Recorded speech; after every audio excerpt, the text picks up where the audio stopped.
చాలా మందికి కొన్ని అనుమానాలు ఉంటాయి. ఇప్పుడు శివాలయానికి వెళుతున్నాం, నవగ్రహాలు కంపల్సరీగా ఎదురు కనపడుతూనే ఉంటాయి. నవగ్రహాలకు వెళ్ళి ప్రతి ఒక్కళ్ళు ఏం చేస్తారు, ముందు నవగ్రహాల దగ్గరికి వెళ్ళి ప్రశ్నలు చేస్తారు.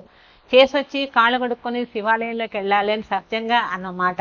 కానీ ప్రతి ఒక్కరు అవసరం లేదు, డైరెక్ట్ వెళ్ళిపోవచ్చు అంటారు. ఎందుకనంటే శివుడు నవగ్రహాల్లో నువ్వుల నూనె, నువ్వులు, అవన్నీ ఉప్పు, అన్ని నవగ్రహాలకి ఒక్కొక్క దానం, ఆ దానాలు తగ్గ గింజలు వేస్తారు. అవన్నీ మనం తొక్కుతాం. అవి తొక్కి మన కాళ్ళకు నేరుగా మళ్ళీ బయటకు వచ్చేసేసి కాళ్ళు కడుక్కోకుండా శివాలయంలోకి వెళ్ళిపోతే మరి దోషం మన వెంట వస్తున్నట్టే కదా. అందుకే చూడండి, ఈశ్వరుడికి, శనేశ్వరుడికి చక్కగా తైలాభిషేకం చేయించినప్పుడు ఆ నూనె కూడా కనీసం చేతికి అంటుకోకుండా శుభ్రం కడుక్కోండి అంటాం. నువ్వులు శుభ్రంగా విరుచమంటాం. ఇవన్నీ పూర్వం నుంచి వచ్చిన ఆచారాలే, ఇప్పుడు మన ప్రజెంట్గా చెప్పింది కాదు. కానీ శివాలయానికి వచ్చి కాళ్ళు కడుక్కోకుండా వెళ్ళారంటే మీ దోషం మీ వెంటే ఉంటుంది. శనేశ్వరుని చేసినా కూడా ఆ దోషం తెమిడి కాళ్ళు కడుక్కొని శివాలయంలోకి వెళ్ళాలి, ఈశ్వరుని చూడాలి, అభిషేకం చేయించుకోవాలి, కంపల్సరీగా చేయించుకొని బయటికి రావాలి.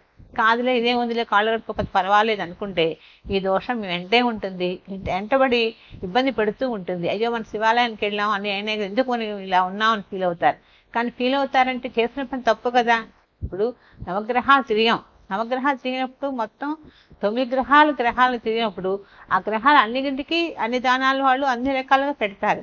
అవి కింద పడతాయి, ఆ గింజలు తొక్కుతాం. తొక్కి అవి వేడికి కాళ్ళకు అంటుకొని ఉంటాయి, ఆ నూనె ఉంటుంది కాబట్టి అవి తీసుకొని మళ్ళీ డైరెక్ట్గా మన వెంట ఏ నవగ్రహం, శనేశ్వరుడే కాదు, కుజుడే కాదు, రాహువే కాదు, ఏ గ్రహమైనా మన పట్టి పీడిస్తుంది. అందుకని జాగ్రత్తగా కాళ్ళు కడుక్కొని వెళ్ళండి అని శాస్త్రం చెప్తుంది. కాబట్టి ప్రతి ఒక్కళ్ళు శివాలయంలోకి వెళ్ళే ముందు నవగ్రహ దర్శనం చేసి కాళ్ళు కడుక్కొని స్వామివారి దర్శనం చేసుకొని ఒక రుద్ర అభిషేకం చేయించుకొని బయటికి రండి.